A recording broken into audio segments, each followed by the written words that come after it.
I'm super excited that you guys are joining me today. Thank you so much. I've got Jocelyn Reeves here today with me as a guest. She's got a Master of Public Health in Environmental Health and Social and Behavioral Sciences. And she's got a practice called Cultivating Confidence Daily. And she's going to help us take a look at why some of the behaviors we have in clutter and hoarding and saving too much stuff could possibly be jeopardizing our confidence, and why sometimes we second guess ourselves and the things that we're doing. So I'm super excited that you guys are joining me today. Please help me welcome Jocelyn Reeves. Jocelyn, how are you today? I am doing so well, Angela. Thank you for having me. Tell me a little bit about your background and how you came to this particular field. Sure. I do have my master's degree in public health, and so I've worked in different spheres and eventually started Confidence Daily out of the desire to really want to help women cultivate confidence in every aspect of life. And one of those things that I've realized, especially in my career and as I've grown, is that we can grow and we can accomplish our goals, but still there's this issue of confidence that persists in the back of our minds. And so, how do we get out of that? And I think that sometimes our environments are a reflection of how we're feeling on the inside, which is why I'm so passionate and love the work that you do, helping people cleanse their spaces, because we can learn a lot about ourselves from the way that we maintain our space. I'm glad you brought that up because one of the things that we've noticed over the last couple of years is we've started taking a more honest look at why we hang on to some of the stuff we do. We're finding that there are things we need. And so, out of convenience, we're buying stuff online, like from Amazon or Walmart.com or different websites. And then when it arrives at our home, maybe it didn't work out and we intend to return it. Maybe we didn't return it on time, or we bought too much of one thing, or we bought one in every color. And then we start second guessing ourselves, going, I just spent a whole bunch of money I didn't really have on something I didn't need. And instead of us feeling like, woohoo, I got this new cool stuff, we kind of hate ourselves on the inside without really knowing why. Share with me a little bit about what might be causing that self doubt. Why are we having this dopamine high, like, hey, I accomplished something, and then it turns so sour so fast? Yeah, before I even address the self doubt associated with that, I want to touch on that dopamine high that you mentioned, because I read a study about a year back that said that sometimes either window shopping, or if you're an online shopper, which many of us are, just the process of going through the websites that you love and browsing through them and then putting them in your cart, that gives you the dopamine high.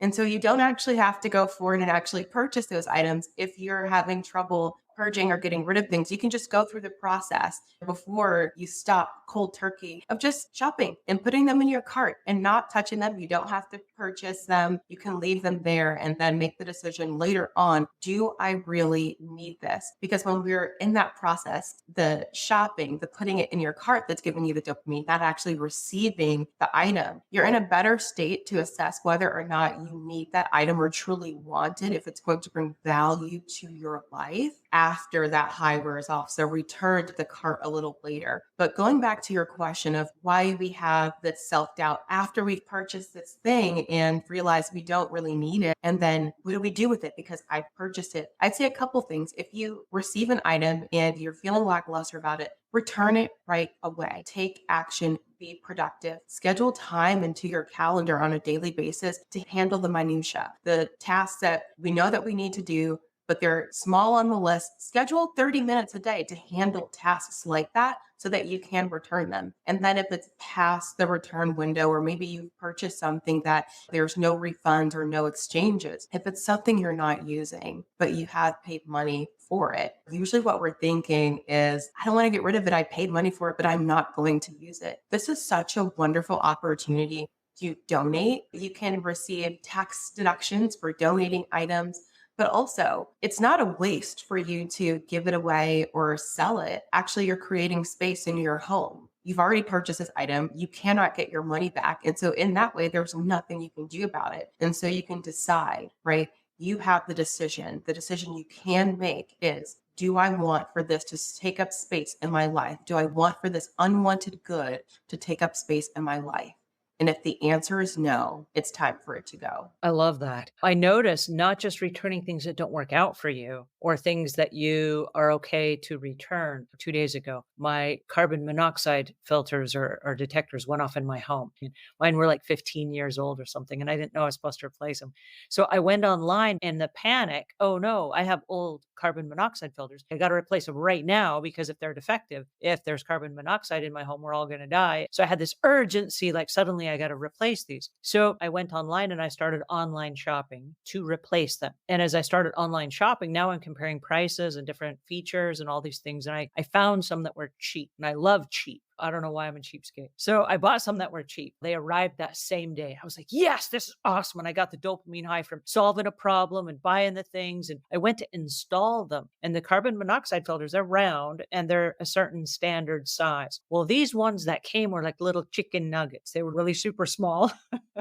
I was able to connect it and I was able to get it in there, but it looked stupid and the ceiling looked bad. And it just looked weird. And I'm like, are those even meet code? And I started second guessing myself. And my dopamine high went away really quick. And I started thinking, like, I just made a really stupid move. Like, I bought on the cheap and I'm not happy about this. And I left it up there for a few minutes. And every time I walk in this room, am I going to look up there and go, did I make a mistake or did I not? Now I'm second guessing myself. And so I said, before I just leave them there, an everyday wonder, and then it goes to the expiration date and I can't return them. Why don't I take it back down? Why don't I return it right now? And instead of second guessing myself and always wondering, because now self doubt had crept in, right? Now I'm thinking of what I'm going to tell my husband and try to explain why we got these little chicken nuggets and then we need damage repair on every one of our units in our house. Why don't I just fix it right now? I made a mistake. Let me not second guess myself. Let me go back and buy the more expensive ones that are standard. And then I will never again wonder if I have the right ones. Right. And so I think sometimes it's okay to say you made a mistake and to say, this is not going to work out for me because I bought something cheap that replaced something that maybe doesn't work, or maybe it was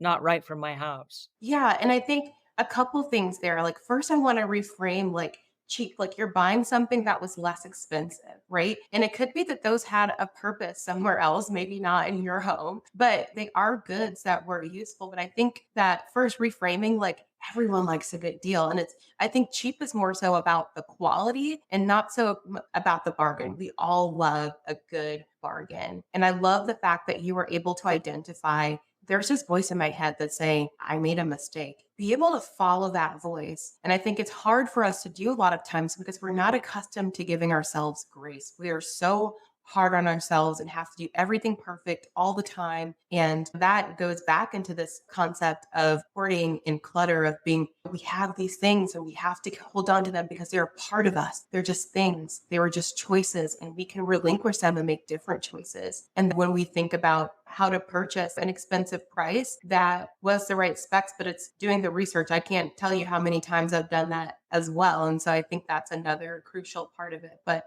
I think giving yourself the grace to make mistakes, whether it's, your carbon monoxide filter is too small or the dress you bought doesn't fit. You made a mistake. It's not working out. It wasn't for me.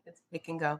So tell our listeners where they can go to find you. Yes. So for all thing confidence, you can go to cultivatingconfidence.daily.com.